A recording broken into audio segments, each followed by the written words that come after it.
साथीहरु म चाहिँ भर्खर आइपुगेँ हैन। अनि हेर्नु न मेरो कति भुत जस्तो भयो। म त गाडीमा सुत्दै आएर हैन। अहिले बजेछ तपाईको 7 बजेछ हैन। यति ढिलो आइपुग्यो हामी है। सो अब चाहिँ म चाहिँ खाना बनाउनु पर्छ हैन।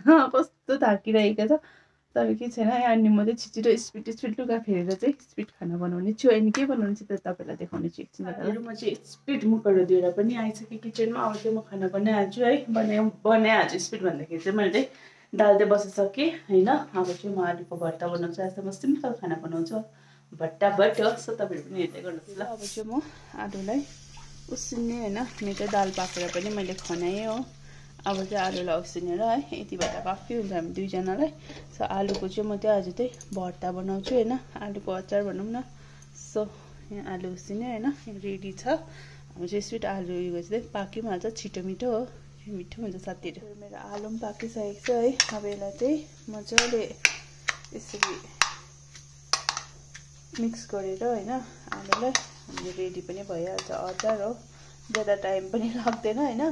छिटो यो चाहिँ छिटो हो क्या।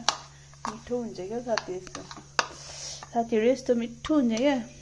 कोही बेला थाकेको बेलामा चाहिँ तपाईहरुलाई मल्छी लागेको छ भने चाहिँ यसरी बनाए खायो हैन। अब यसमा अलिकति तेल हाल्नुपर्छ हैन। अन्त नुन हाल्यो लु रेडी। अनि यहाँ मेरो भात पनि पाकिसकेको छ। अब म पापड बनाउने छु हैन।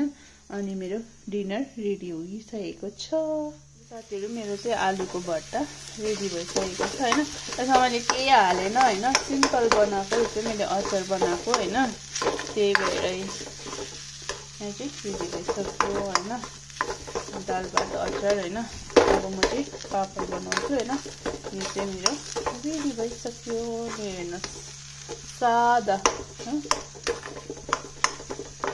छिटो मिठो हो यो चाहिँ हो। जल्दी खाना हो यो चाहिँ। लु मेरो रेडी भयो। हामी खाने छौँ हैन दाल पापड चाहिँ स्पिड बनाएर चाहिँ अब चाहिँ हामी खाने छौँ। अनि दादाले पनि खाइसक्यो खाँदैछ हो। अब हामी खाएको।